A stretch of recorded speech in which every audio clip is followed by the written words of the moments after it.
everybody, and welcome to this very special noon evening about AI, artificial intelligence.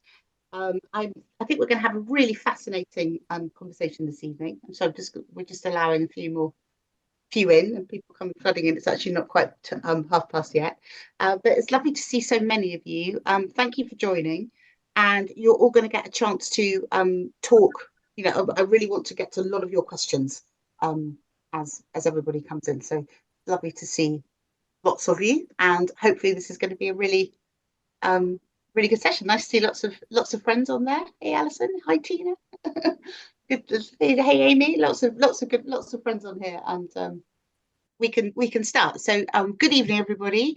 I'm Eleanor Millls. I'm the founder of Noon. Thank you for joining us today for this very special evening about AI, artificial intelligence.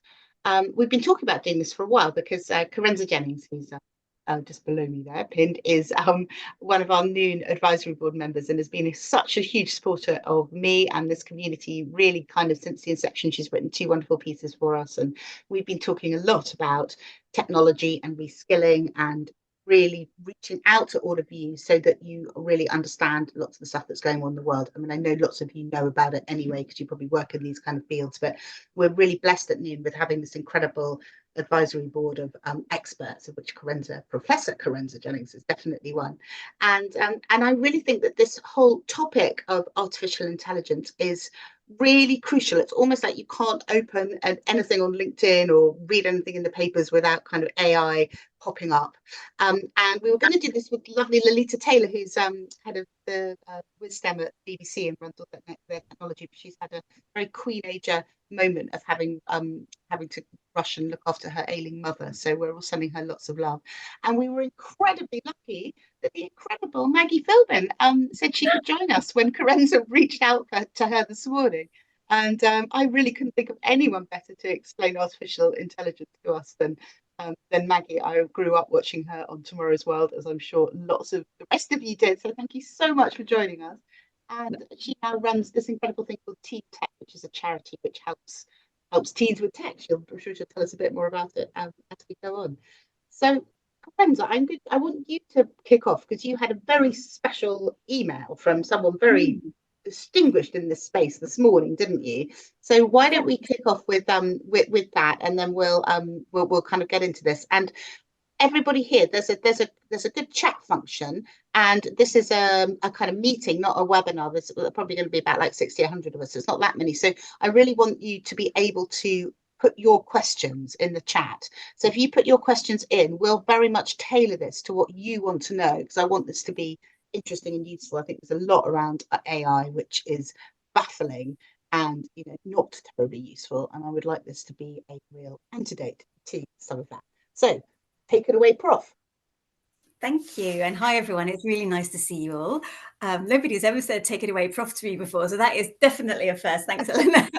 I wanted to share. So I exchanged some text messages earlier today with a guy called Roger Verkstrom, who is the creative director of OpenAI. So the people that invented ChatGPT. So the very first, very famous LLM, large language model that kind of took off a couple of years ago.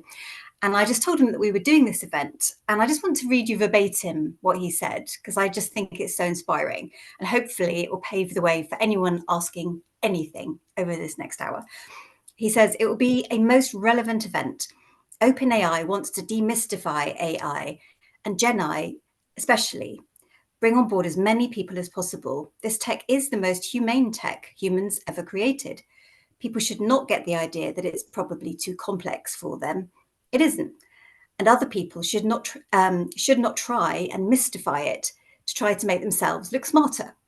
And I wrote, I so agree, thank you. To which he said, share that with your audience to gain enough confidence, not just to chat with people about AI, but to ask about anything and everything related to AI. And he concludes, there are no stupid questions. So there we go. That's from the top. So Kerensa, oh yeah, sorry, go on. As I say, it's a great place to sort of kick off, isn't it? Because you're absolutely right when you say that you can't, look at a news story without, AI being at the midst of it. but so much of it is polarized. Either it's being presented as, goodness me, it's the end of days, or it's the savior of everything. And it's nuanced. It's interesting to think about potential risks, and what they might be, and it's really useful to see how it can be applied and used. But it's nuanced. It's not one thing or the other. And you see a lot of pieces like that, don't you? Yeah, definitely. So, Kerensa, if you were going to kind of explain to a Martian, actually, Martians might have lots of artificial intelligence already, but you know what I mean by that. But if you were going to explain to somebody who had absolutely no idea really about it, how would you explain what AI is? How is it different from the kind of algorithms we all know which serve us up, our favorite? If you watch this, you'll like this, or is it kind of that, but kind of on steroids? Or explain to us kind of exactly what it is. Yeah, well, it started actually in the 1950s, so it's not particularly new.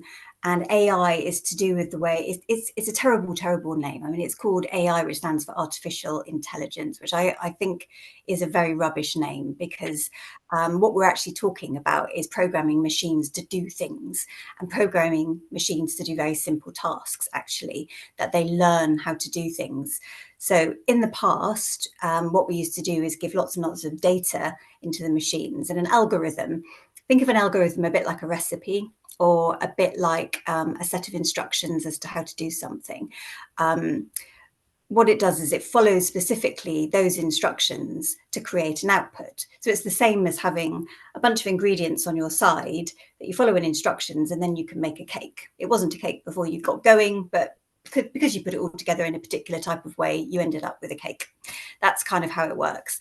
Now, what has really confused matters in the last couple of years is this new thing called Gen AI. And Gen AI is generative AI. And this is the stuff that has taken over the world in a way that has really, really surprised, excited, challenged, and scared everybody. And what Gen AI does is it creates new things out of the data it's been fed. Now, it doesn't create new things in the sense of, let's say that you gave it a load of strawberries to make a strawberry flan. It wouldn't be able to make you an orange flan or a lemon flan because it can't invent a new fruit. But what it can do is create something completely different to what you thought you were going to get. So what Gen AI does is it generates brand new material from existing material that already exists. And that's where the difference is. And that's why people have got more scared and more worried over the last couple of years, particularly because there's lots of issues around ethics and around biases. I mean, Maggie, I don't know if you want to pick up on the kind of ethics side of it. It's scary. Yeah, I'm interested in. So you say that it will create kind of something new from what's out there, but does it do that spontaneously, or does it do that in response to kind of prompts or commands? Maggie, do you maybe want to explain a bit about that? Well, there's one sort of simple way of looking at it, in that the value of whatever information you're trying to extract is only as good as the sort of what it has swept into its system. So I think one of the issues that people worry about is bias, and a lack of transparency when it comes to the systems. Say AI is being used to decide how much your car insurance ought to be. And you would want to understand, well, how is it coming to all of these conclusions? And it's not always easy to work those things out.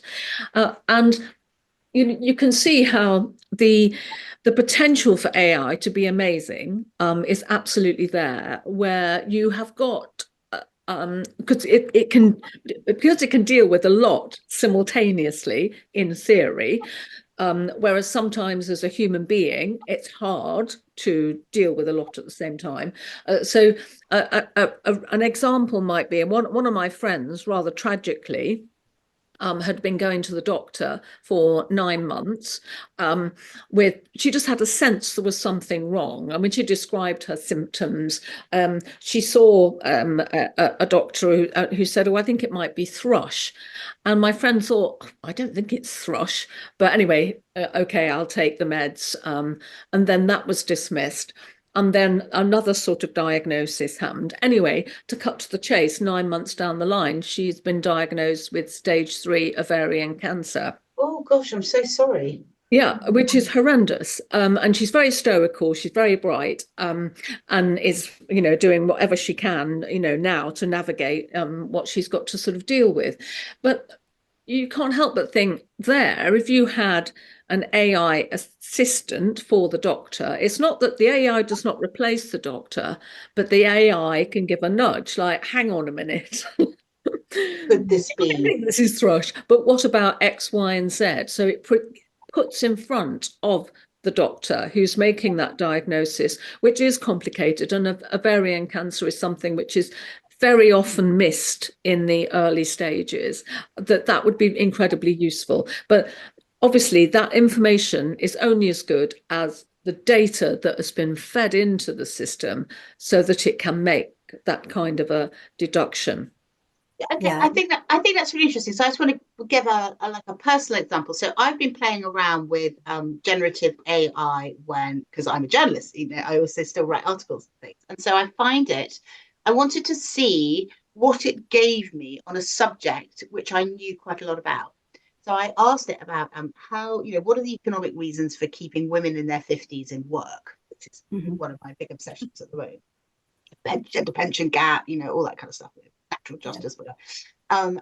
And so I asked it to find me some stuff, and what it did, it kind of generated some very kind of general kind of things in that area, and then some of it was kind of obviously really rubbishy. And so then I said to it, okay, go to the OECD report from 2023 on midlife, and get me some stuff from that. So what I found was if you ask it a kind of general question, it kind of gave me quite a kind of mushy, quite vanilla mashed potato answer. When I said, okay, I want you to go and have a look at the OECD report, this particular thing from the House of Commons library, and I kind of put it into it, the text that I wanted it to search, to cite, then it was quite useful, and it saved me kind of quite a lot of time. But my concern with it was that if I hadn't really known anything about it, it made me worried as a journalist, where often you start knowing very little about a subject and you're just kind of trying to get a feel for it, that it didn't really differentiate at all around where the information originally was coming from. And so it didn't seem to have any kind of filter around what was garbage and what was useful. Yeah, I think that's a very good point. And we are in the very early stages of generative AI. It's only been around for the last couple of years. So it's beginning to learn. So the way an AI model works is it gets trained on vast volumes of data. So the more data goes in, the smarter the AI, the more sources it can access. So I think in our position, if you want to kind of double check something, you can ask a ChatGPT or a Bing or a Gemini is the Google one, or I really like Perplexity. I don't know if anyone's tried that one. You can ask a question, and you're quite right, Eleanor. The more specific you can be, the better the output you will get. But even then, I will never just use something that AI has made for me unless I've double checked the sources. So that's partly all three of us have had journalism training. So I guess it's just kind of second nature that you'd always double check something. But it is it's a fun thing to do to ask sort of structured prompts to get out of one AI. And then what I often do is I cut and paste out of one and I cut and paste it into another one. And I say, can you check the sources, or can you tell me the sources, or can you restructure this, or can you make it better? Or I'll give it specific prompts. And right. You can hone it. At the moment, it's a very, very sort of baby. It's a little baby that's beginning to learn how to do things. What's going to happen over time is it will learn more and more and more and more. And obviously different types of models trained by the different companies are going to approach this in a different type of way. So the race is on to make the most intelligent, and the word intelligent I use rather loosely, but the most intelligent version of a large language model, which is what we mean when we're talking about some of these aspects of generative AI. Generative AI can also be music, it can also be pictures, it can also be video. You can do all sorts of things with generative AI. But what you're talking about there, Eleanor, is specifically to do with the kind of text AIs. Yeah, which is because the way I've been thinking about it is it's kind of like an even more sophisticated kind of Google search in a way, but it allows you to kind of actually ask it around concepts, not just search for something specific and then read through it yourself. It's kind of doing it's kind of interesting as a journalist because it's the kind of thing you do naturally. You would, like Google something, start going through, realize what the kind of the sources with some bottom were, and then kind of interrogate there and maybe then go and talk to some people or whatever. So it's like it can start reading some of those kind of primary sources for you and summarize them. But yes. I was just concerned as someone who's professional sifter of data. I mean, that's really what you are as a journalist often, is that if you didn't know. So I've just been spent all weekend taking my various children back to different universities, and so they talk about AI, they use it for their essays. It's like the most brilliant crib sheet. But I was saying to them, you've got to be really careful, because if you don't know anything about what you're asking, you can end up with total rubbish. So I think that there's a danger, isn't it, when we start talking about this, that people don't know what they don't know. And it can be quite like back my first sort of experiment with ChatGPT was, I thought, right, I'm going to ask it about me. Coming back to your thought of ask it something something about. Anyway, it came back with so what did it say, Maggie? I started to read it. I thought, oh, this is actually really good. And then I kept on. Then I was thinking, I don't remember doing that. And being typically me, I thought it was right and I was wrong. And then I thought, no, I definitely didn't do that.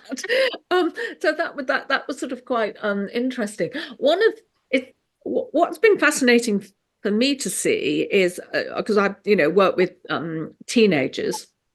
And we have a thing called the Teen Tech Awards, where they develop their own ideas to make life better, simpler, safer, or more fun.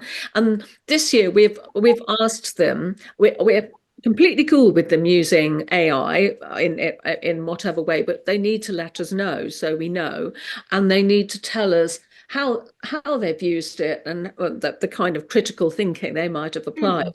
I have been staggered by the percentage of students using AI, but there were a few things that came through, and there was a group who stood out to me because they very succinctly summed up how in an ideal world it would work, because they said, they were a team of 3, and they said, we want you to think of AI as the 4th member of our team. I thought that was a really lovely way to put it. It was a team member, but it was not the team leader in what they were doing. I thought that was it was beautifully expressed. And what kinds of things were they getting it to do for them? Oh, I mean, in terms of all of the teams, absolutely everything from, creating amazing, video games to looking at ways of particularly we have a category on patient safety within the Teen Tech Awards, and looking at different ways that patient safety could be improved, right from diagnosis to treatment to follow-up to being in a really wide range of very, very different applications. Sometimes, because these are young teenagers normally between 12 and 19, sometimes it can be very naive, where they will just say, and we will use AI to, and it's just sort of as a very general thing. But some of them are absolutely using it and experimenting, and then doing that very careful critical thinking of, this came back and then we looked at this, and there was one submission, and then I'll stop talking about them. There was one submission where they were saying, could AI be used to do peer-to-peer reviews on submissions? And that was an incredibly sophisticated piece of work, really interesting. I'm always blown. I so think a mixture of things. But the point is, they all know what it is, and they're all having a go. yeah, and I think that that's actually a best way to begin to kind of understand it. I really do think is to kind of have a play around with it. I was quite scared of it myself, and I went to interview Martha Lane Fox, and she told me a few things to kind of go and play with. And if you read, there's a wonderful piece by Kerensa on the Noon website. For those of you who are new to Noon, Noon is a community for women in midlife. We call them Queenagers.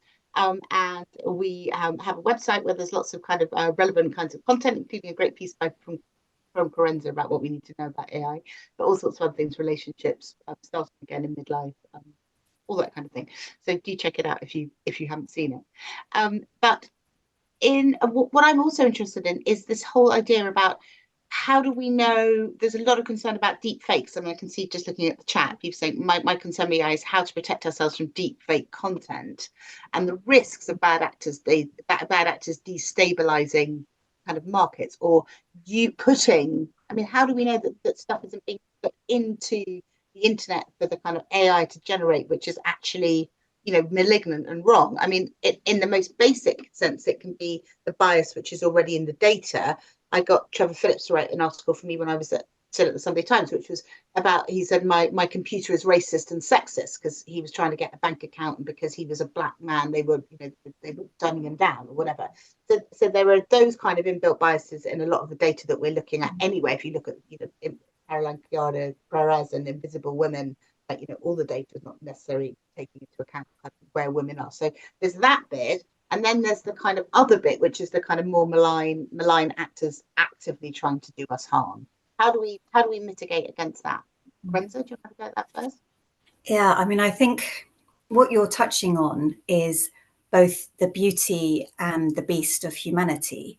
Human beings, some of us are, most of us actually, thank goodness, are pretty much decent human beings who go about our business, try in our own little way to lead good lives, happy lives, be decent people. There are elements in society which are less decent, and there are plenty of elements in society who are criminals.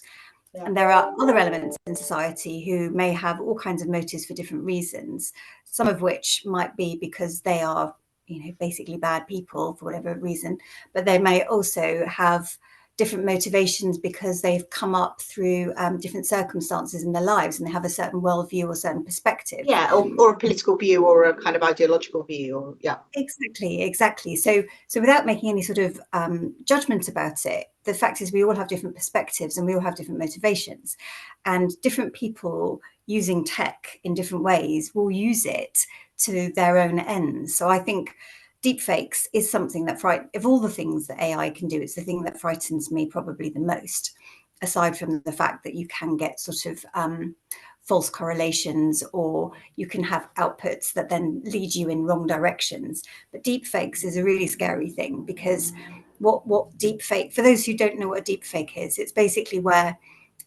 a video generator is able to create a version of a person which can sound exactly like a person and look exactly like a person and say plausibly things that person might say, but actually be completely and utterly created from scratch based on vast volumes of video data available about that person.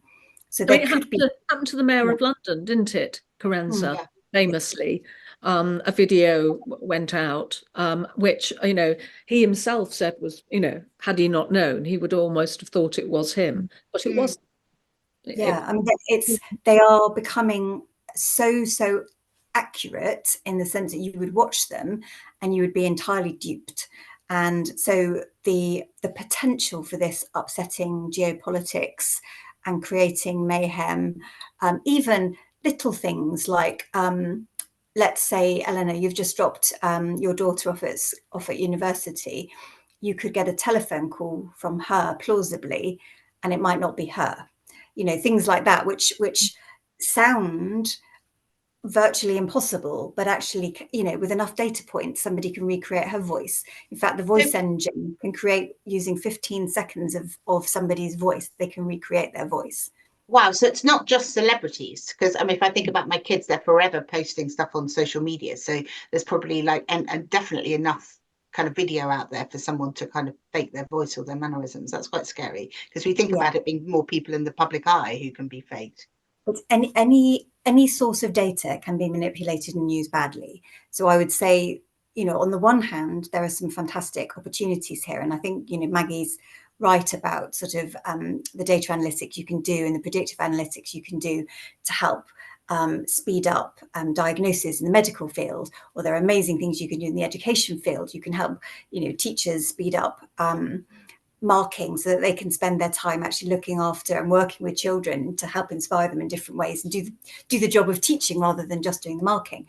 So I think what needs to happen is, from a very early age, critical thinking skills need to start being talked about in a very, very deep way. What needs to happen is we need to be our minds need to be open to understand that you can't necessarily believe what you see. I mean, there's that expression, seeing is believing. Well, actually, now with that, we're in an AI world. No, it isn't. And it's incumbent upon us to ask the questions. And that's why I was delighted when Roger started off by saying there are no such thing as stupid questions.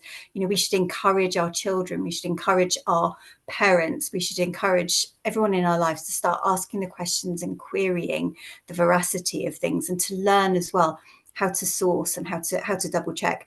If you see something on a social media channel, do your due diligence, try and find out if it's real before you share it.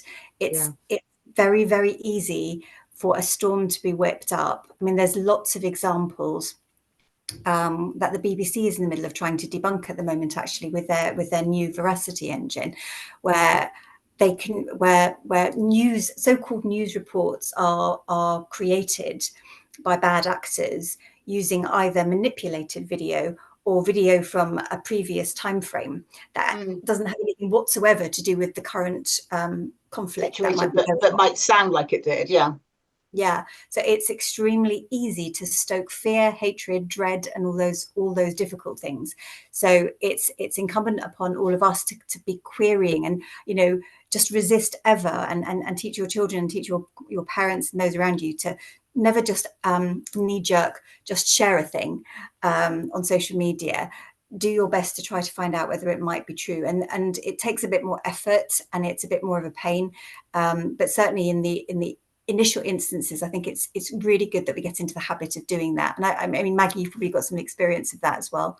Yeah, I just saw a comment in the chat from Leah saying that there's been a rise worldwide in young people experimenting with sexualized deepfake images of classmates, which is obviously very concerning, and I guess as parents and grandparents, helping young people just to have a level of awareness around what they are seeing, because the camera can lie now, and it can lie really convincingly, and you can cause damage, whether, as you say, it's stirring up completely phony news items, or whether it's doing a targeted attack on a particular classmate in a horrible way. There's actually there was a demonstration in the House of Lords to the APPG for AI a couple of weeks ago, where they showed a new technology that's emerging, where you can video somebody live right here, right now, and have them walking towards you, and you can put someone else's face onto that body as they're walking towards you. The 3D manipulation of live streaming video is here. It's already here. So yeah. No, I think that's kind of really worrying, and it's also really important that people know that that's out there. I mean, a couple of things come to mind as you speak. One is that the whole world has got to become journalists and learn to interrogate kind of information in the way that we're taught to, just at the point where most professional journalists are going out of business because the kind of funding model that used to fund them has gone, and the kind of training systems that used to train journalists are also like falling apart. So I think that's really worrying. A kind of really important world skill is going just at the point where people really need it. And then I was interested in Alison Haley, works with a lot of teenagers, and she says she promotes critical thinking to students and the importance of sourcing properly. But she says, I don't see sourcing references when I'm on AI. I mean, that was almost exactly where I came in, Alison, because I don't either. And when you ask it, you often get garbage. And I had a similar experience to Maggie. I put myself into AI, and it was talking about somebody completely different, saying that I'd worked, at the Times, not the Sunday Times, that I'd edited Marie Claire. No, I haven't. But it was all saying Eleanor Millls has done this in a very kind of authoritative way. So I think that maybe there's some kind of pressure that needs to be put on the kind of tech companies when they're generating it, like in a Bing or a Jack GPT or whatever, that it tells you where the information has come from.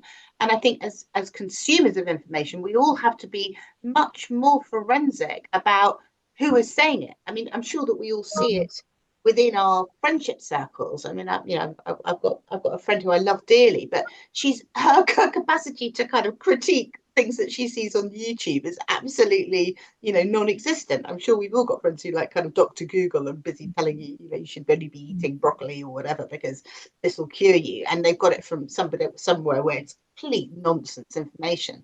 So I think that what we seem to be teasing out is this real importance to take what's there and kind of not believe it. But that makes me slightly concerned, given the way that the internet works now, is that it completely reinforces the most extreme aspects of all algorithms. That's how the big search engines make their money, because it's about engaging attention, and more extreme content engages people. So there also seems to be a kind of perverse incentive to create more and more extreme content, which erodes the middle ground where we're already in trouble. One of you tell me that that's not true. Well, I would say that to the point about whether they're sources, it depends which of the engines you're using. But if you experiment with Bing, Bing is very, very good at the bottom of the output when you put your prompts in. So for those who haven't tried it, it might be worth just having a go, even right here, right now on your telephone. Google the word Bing and go in and then select the Copilot bit and ask the Copilot a question and see what happens. At the bottom of the question, you will get a summary and it will be little, so people might not be used to seeing how it's sort of shown up, but like you'll get a 1 and a 2 and a 3 and the little footnotes that you can click into, and you can see the source link where that information came from. And that is the quickest and easiest way of looking with your own eyes and seeing whether you think it's any good or not. Okay, that's really helpful, Kerensa, because as somebody who uses Bing, I don't think it's that obvious. I mean, what it serves you up on the kind of main screen is not the sourcing, and it almost needs to kind of say it needs to come with a health warning going, kind of garbage in, garbage out. Check your sourcing or something, doesn't it? It's at the very, very bottom. It's buried in the way that the kind of the small print's buried at the bottom. You can verify. So I click every single little footnote myself and look at it. And you can. And she's got enough time to go and have a shower. I didn't put it in till 5 to 7, and it's 20 to 25 minutes. Oh, somebody's cooking their supper. Maybe mute yourself. That's good. That sounds like excellent domestic food for you in a little while. That was AI showing its presence. That's what that was. Talking to us about our supper. It's reading our minds. It can hear our stomachs grumbling. But also try Gemini and try Perplexity as well. I would, in the same way that we all three of us will suit different jeans and we will suit different tops, right? These different technologies behave slightly differently, and you will get one that you like and that you feel comfortable with, but you have to try a few before you get comfy. I really like Perplexity because Perplexity is taking on a different approach to search. It's this kind of new generation search. If you think when Google started out, it was a marvel because it helped you make sense of the internet. If you Google something now, you just get a series of sponsored paid links. Yeah, it's really annoying. and it's just really annoying. Perplexity is bashing through all of that, and what Perplexity does, and by the way, I don't know the founders or anything, so I'm not, I have no personal. She's not on their board. no, not me. But Not I just I just like the interface, because what it does is it provides you with answers. You ask questions and it gives you answers, and it gives you the sources. And Gemini, which is made by Google, is also doing incredibly well. Now, on the other side, you've got things like Grok coming up, and Grok is being produced by XAI, which is Elon Musk's one. And then you've got different ones kind of emerging, so different tech being produced by different groups. But Gemini, and are they just practically, are they free? So if you use Perplexity, is it just like something you just go into, you don't have to pay for it? Yes, it's free at the moment, and so is Gemini. And Bing, at the moment, you can do up, I think, with just normal Copilot Bing, you can do as many searches as you like all day long. If you toggle on ChatGPT 4, which is the most recent version of ChatGPT, then you only have a few queries a day that you can do, but you don't have to pay for it. All right. Well, that's good to know. So I'm really interested in all of your questions in the chat. As ever, you Queenagers are brilliant. Got somebody with a bad eye. I'm sorry to hear about that. We've got the deep fakes. £20 a month for Perplexity, says Rebecca Seeley. Is that right? Or is there a free version as well? I don't know quite how I've managed to navigate that then. I wonder what it'd be interesting just to think about how people feel that obviously we're at the beginning really of this if you like the second or third generation of AI, and it really depends that the companies who are putting systems out there that we can use it's the biggies, the Googles, Apple, Microsoft, etc. And I just wonder how we feel about this. And are we in I think I saw something on it might have been on the BBC website anyway, but are we creating another kind of winners takes all situation and making it quite hard for the innovators to come through because you don't have access to the huge fields of data that a Microsoft or a Google or a Amazon or Meta would have? Yeah, no, it's so Amy says, I've been trying to upskill myself in AI to help with marketing myself to prospective employers, something that many Queenagers will be familiar with. Would you recommend any particular certifications? There are a lot of free resources out there and that would show kind of relevance and good foundation knowledge. Are there any kind of good like online courses, or is there anything you would recommend as being better than something else, or any particular place that does them? Maggie, do you want to go first or shall I? Yeah, well, I was just having a think. I mean, I know that AWS, Amazon Web Services, will do certain, will have certain offers. I'm very guilty of being the person who plays around with it and discovers the hard way what it can and what it can't do. And I probably waste a lot of time, which I could have circumnavigated by actually doing a course as opposed to teaching myself. But equally, I have the benefit of some very experienced friends who can show me stuff. And it's, a bit like showing the cave woman fire. I go, oh my goodness me, I didn't realize you could do that. So give us like 3 things that you've been shown that maybe the ladies on here could try. I played around in the early days with images, and to me that was just extraordinary.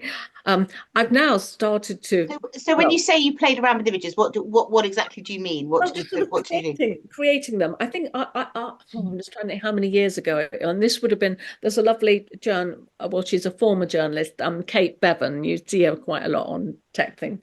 She's great, and so she introduced me to this, and it must have been about 4 years ago. I created these extraordinary Christmas cards by just putting a whole load of, it's very basic, whole load of keywords in, like cat, Christmas tree, turkeys, and all the rest of it. I just put a load of, and then all of these amazing images came back. Well, yeah, no, I actually I have seen that. We did an amazing noon event with some mushrooms, and they did my head kind of surrounded by mushrooms. And I said, "How did you do that?" And that had been done with AI. So yeah, I know what you mean. It's very, very, very, very basic. But I mean, and I'm absolutely not a doom mongerer in all of this. But my son-in-law is in a band, and I do have concerns around the ethics of AI in terms of some certain content generation, and in terms of music and in terms of art. I can see how people, because those, funny images of cats and etc., etc., they have come from somewhere. Yeah, I mean, somebody's drawn that cat to begin with. I mean, as a journalist, as a writer who's got a book coming out, it slightly freaks me out that anyone can take anything that you've written and then kind of, put it out there as their own. How do you feel, Kerensa? Am I being very No, I mean, about this? Where's the copyright laws in all of this? I mean, because there've been certain publishers and things, haven't there, saying we don't want our stuff fed into this. We don't want it used kind of generatively. Yeah, there's a copyright thing. Yeah. But then there's also the freshness and the creativity thing, because if you are relying on AI to generate, I'm sure it could generate an amazing spy novel or whatever, but your ability to be that person who creates a genre or does something absolutely unique, that could potentially be taken away from a generation, couldn't it? So do you think that you might get kind of alongside this? I mean, I was thinking of an artist who I was photographed by recently, and she doesn't have any of her work online.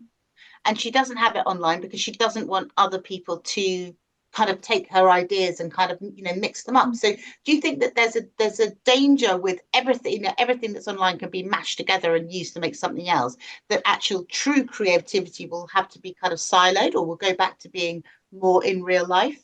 Well, as I say, I don't. I'm being a bit of a purist about all of this. It will certainly be different. I am a bit of a purist because if I write something, I do write it from scratch. If say there's a few of us working on something, I will say, let me make a start. Let me break the ground, because there are many different ways to tell a story. Yeah. And I feel comfortable telling the story as I want it told. Then afterwards, really happy to look at other things, because I know if I look at those things first, it will totally cloud the way I would approach telling that story. Yeah. So the kind that's of just me. No, but I think there's something really interesting here around the kind of balance between kind of, kind of amalgamating things and actually creating something new. So it's interesting that so the AI can kind of recombine kind of things that already exist. But does that amount to a new creative act, or is it a kind of recombination of other people's already, thoughts which they've already had? I think there's going to be a whole load of interesting iterations that come out of this, aren't there, around creativity? Yeah, I think the issue of IP is really, really critical, and I completely share your view, Maggie. I mean, you have to find ways. In fact, there are ways that you can register to say that you don't want your work to be put into these engines. But there's currently a legal court case at the moment with the New York Times fighting OpenAI. At the moment, it's a little bit of a free for all, and anything that's on the web can get scraped. It's one of the other things that we have to be mindful of ourselves, but also teach those around us who may be more vulnerable than us, that anything that you share in any form digitally has a digital footprint, even if it's behind an encrypted firewall. You have to be aware that there is a possibility that even encrypted things can be hacked.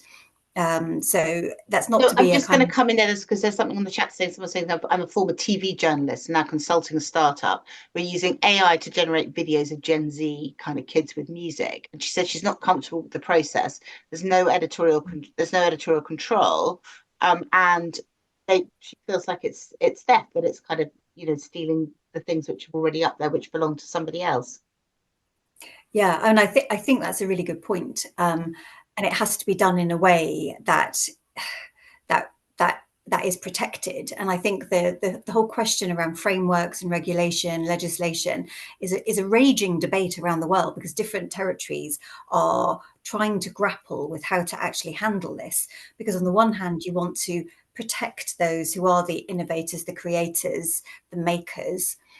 But on the other hand, you want to democratize access to skills and to output and to creativity to people who might not have the same sorts of skills base. So there's a balance to be struck, but you have to protect the artists. And if you think about what happened to the music industry, streaming now basically means that anyone can get hold of pretty much any type of music whenever they like for free.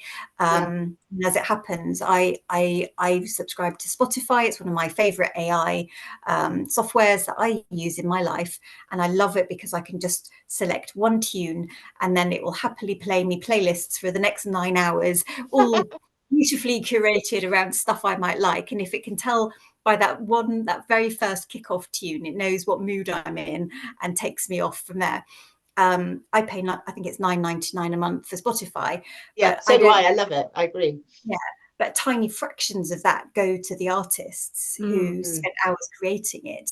Yeah. Now, one thing I am completely sure about is that even with AI advancing, AI cannot create things that are in the minds of like I mean, some of you may know I'm an author myself, fiction. I write fiction. I write poetry.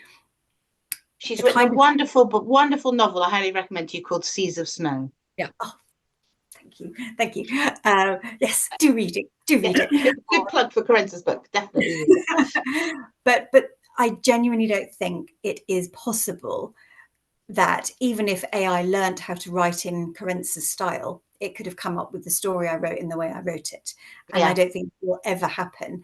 But what will plausibly happen is that they will be able to do a mashup of my style, and they will be able to plausibly write like Eleanor, or write like Maggie, or write like Kerensa, or write like many other people on the call today. Because you can mimic cadence, and you can mimic arc. Well, it doesn't just mimic it, Kerensa. It steals your phrases and puts it into the AI summary. Because I put into it like, tell me about Queenagers, and it basically just rips off all the paragraphs that I've written in either newspapers or in my newsletter. So I do think that there's a problem here. I mean, who's going to end up policing this? Oh, we've got Maggie's cat. We heard that they might have that's cool. Who's going to end up policing this? I mean, is this going to be, yet another kind of Ofcom thing? Are we going to end up with kind of AI com, or does it have to be more kind of international than that? Oh, this is going to be very hard. But if you think about the internet, is the internet police? The internet is the Wild West. I mean, the whole of increasingly being more policed there. If you think about the kind of recent bill that have gone through Parliament, or the kind of fuss now about under 16s not being given mobile phones, or the kind of campaign that I've been involved in for 18 like XXX content not to be available to 9-year-olds at the click of a button on their phone. I mean, I think that there's a big conversation that we have to have as a society, isn't there, about what we want people to see, how the kind of scraping of everybody's stuff which is out there kind of works, who owns stuff, what happens to artists. I mean, we're really very much in the beginning of all of this, aren't we? Oh, very much so. And it's territory by territory. So we've had recently the online safety bill has gone through, which is going to impose different restrictions in different ways, which I think is going to help protect our children, and also protect more vulnerable people online. And then we've got the data protection bill going through as well. So there's different legislation chugging through, but it doesn't mean to say that and unless you've whitelisted certain, or you blacklist certain sites, and you put kind of walled gardens around certain access routes, and to help protect people when let's say that they are accessing the Noon website, you can put restrictions that when they're within Noon, they can't go off and do other things, that unless they're okayed by you, if you see what I mean. So you might not be able to go from Noon to a porn site. If you wanted to put that. So hopefully we're not posting too many porn links on Noon. It hasn't been top of our agenda. But what I mean is that from there you can protect that. Once they're in that walled garden, you can protect that. They can't then choose to go off to something else. So I'm not saying that you would. No, I'm teasing. I mean, Maggie, what do you think that we haven't covered that you think people should know about this? I think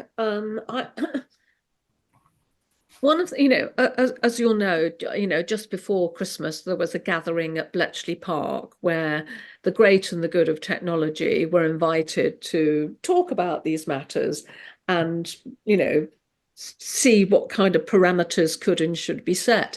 And the thing that concerned me about that was it was very much perhaps predictably, the tech companies were all, the big tech companies were all there because they profoundly understand what they are doing. Government is there in a well-meaning way, I'm sure, but probably doesn't profoundly understand the potential. They understand what is being explained to them, but they won't understand where it could go. And they're being given the version the tech companies want them to hear. And I think that we all need to have a voice. I mean, we've given teenagers over the last year, we've been asking teenagers for their views on ethical innovation. So, and that includes AI. It's much bigger than AI, but it's around, because I feel that they're often sort of considered, but they're not part of the discussion. And they very much should be, because if AI is going to play a bigger and bigger role within education and assessment and everything, I think they should understand. I dread to think how I would have been assessed going through my teenage years. If that actually mattered and was a thing at the end, it would have been awful. So I think we all perhaps need to be given a rather more of a voice so that we can share the concerns that we all have. And coming back to the way Kerensa kicked off this discussion, we can't be fobbed off with a mist of, well, of course, we're not the experts here. What would we know? Because the experts don't necessarily always have our needs and values at the heart of what is being done, know. But isn't the kind of some of the danger around this is that this is all happening so fast? It'll be kind of, if everyone starts going, actually, we don't like this, it's too late. The genie's out of the bottle. It's kind of impossible to unpick it.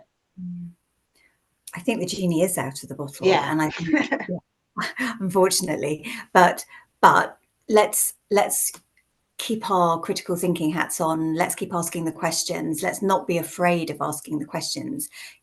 When people come together, like, the XXX thing you're involved with, some of us were involved with the Invest Her campaign to try to, for angel investing for women. There's lots of things we can do. And we all in our own ways have got a campaigning voice. And I think whether or not you want to be vociferous about it, whether you want to help in the sidelines or behind the scenes, I think it's incumbent upon us to try to push for change, to try to push for the right kinds of frameworks in place so that the right kinds of questions are being asked and continue to be asked, and maintaining a sense of curiosity and having a play. I mean, to go back to the very good question about the kinds of courses that might be available, I think there's almost no course better than just Googling or using Bing or using Gemini or using Perplexity to say, what are the best AI apps that you'd recommend I have a go at? And then just having a play and just seeing if you can have a go at some of them and see what you like. There's almost like that sense of unleash your inner child and be a kid again, have a play. It's actually really quite fun to have a play. But my only extra guidance on that is often these things will get you to sign up for a free trial. Stick in your calendar, please, for heaven's sake. Remind yourself, unhook from the free trial if you don't like it, otherwise you get yourself tied up in knots. No, that's really good. The other thing I want to ask about is something we touched upon when we were talking about this last week, which is the sustainability aspect of all of this, because I know that that's something that's quite close to the heart of lots of women in this community. And the AI uses humongous amounts of energy, doesn't it, and computing power? It does. It's almost like an invisible threat to the planet that nobody's talking about. God, that gave me a real shiver. Yeah, I mean, that's really scary. I mean, I tell you, if you want to go to some good free articles about this and learn a bit more about it, is Nature magazine are doing some fantastic work, some absolutely fantastic work about the sheer impact computing power is having on the planet. AI is using the reason it works, the reason it can exist is because it uses vast amounts of computing power. This is why the NVIDIA chips are doing so well in terms of the stock exchanges. This is why Intel are in a race right here, right now, to create something called Gaudi, which is their version of NVIDIA. And they reckon it's going to be 50% faster and more powerful again. So these gigantic companies are creating these amazing chips that are going to voraciously eat through power. And we need to think about, what does this mean for the planet?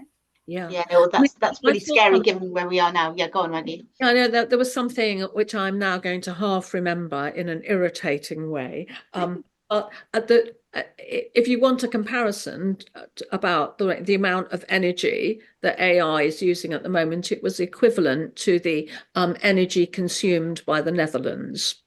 Wow. Okay, already, and hardly anyone's using remembering it. That comes with that, but that's a half remembered factoid from. Okay, we can put it into AI and check if it's true or not. And the other thing just mentioned about water, and can I just add?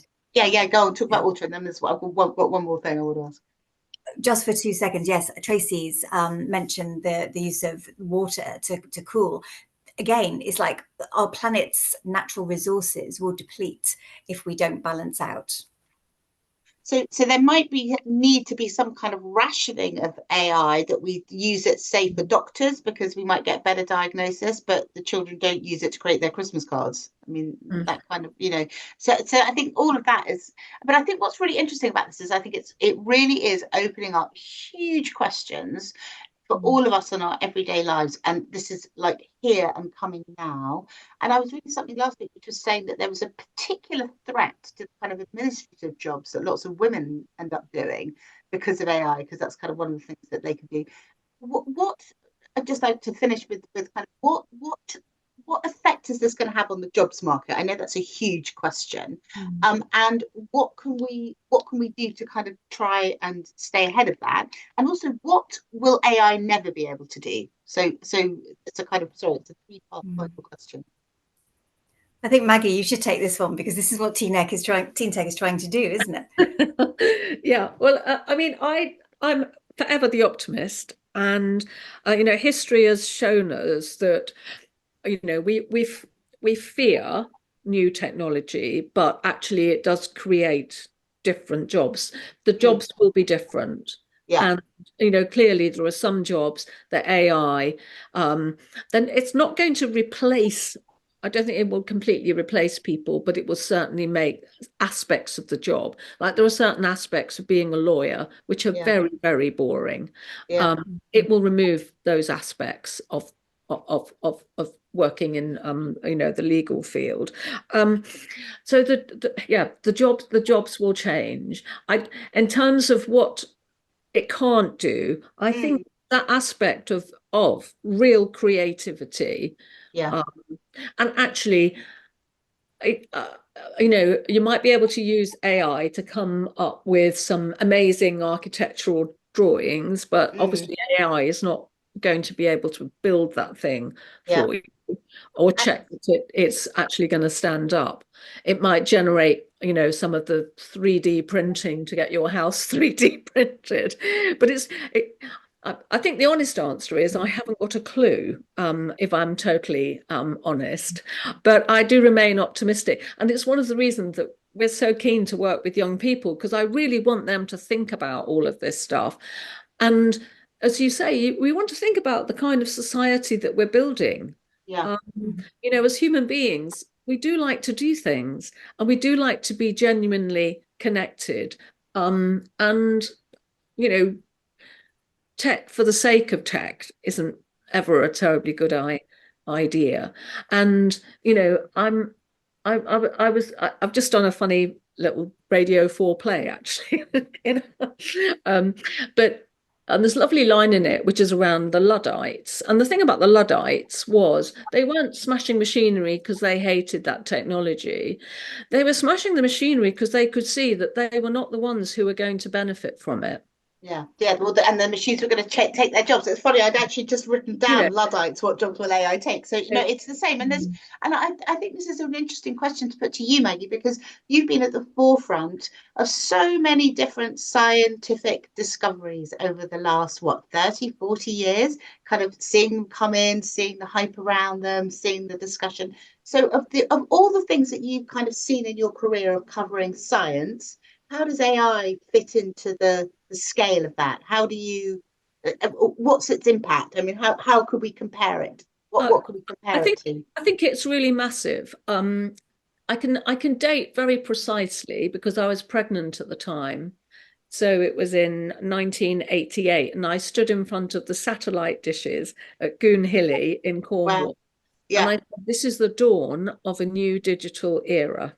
Yeah. And so it proved to be, and there was, we had all of those massive advances and in tech of every which kind. And when while I was doing Tomorrow's World, the internet didn't exist.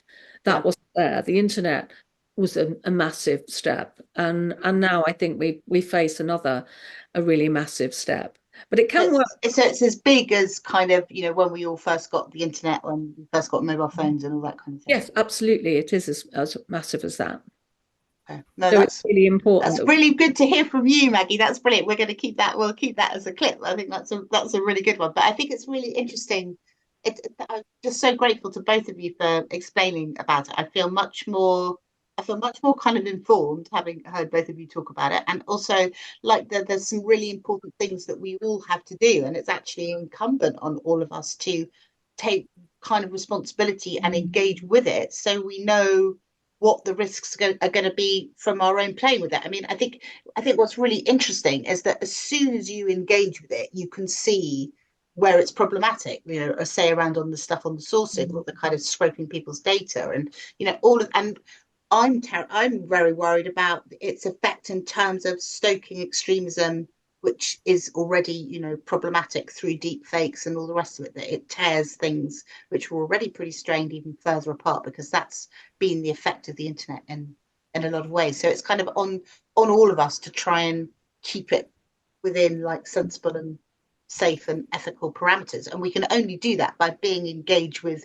what it is and what it's doing, and not kind of burying our heads in the sand. Yeah, absolutely. I'd also like to just end on a bit of an optimistic note. I'd like to take inspiration from the team that Maggie was referencing at the very start, when they said that we're three of us and AI is our fourth member of our team. And I think if we go into it with that mindset, like how can we use it? How can we tame it? How can we use it for our own purposes? Then I think it can be a very creative exercise and something that can hopefully make life better. Yeah, well, I mean, like with everything, nothing is good or bad, is it? It's how we use it, and we've seen that with the internet, and we're now going to see it with this. But I think what is incumbent is that we all engage with it and trying and understand it more, which is why I'm so super grateful to both of you for coming along this evening and talking to all of us. Thank you so much. It's been an amazing session. I know I've learned a lot, and there's lots of nice comments in the chat saying people have really appreciated it. And thanks for all of your comments. I hope you'll come back and do some more sessions on this, because this is a topic that's not going away. I think we can safely say that. Love to. Thank you. Thanks, everybody. It's lovely to see you all. Yeah, have a good evening.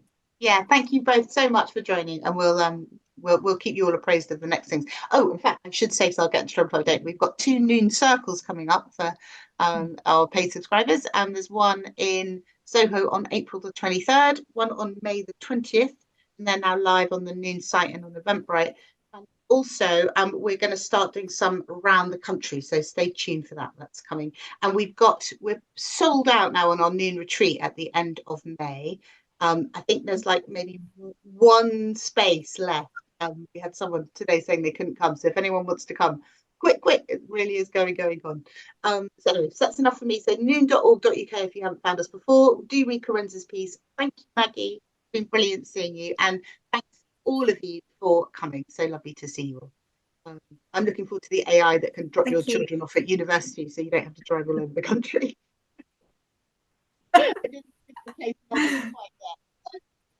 Or any, or those kind of caring responsibilities.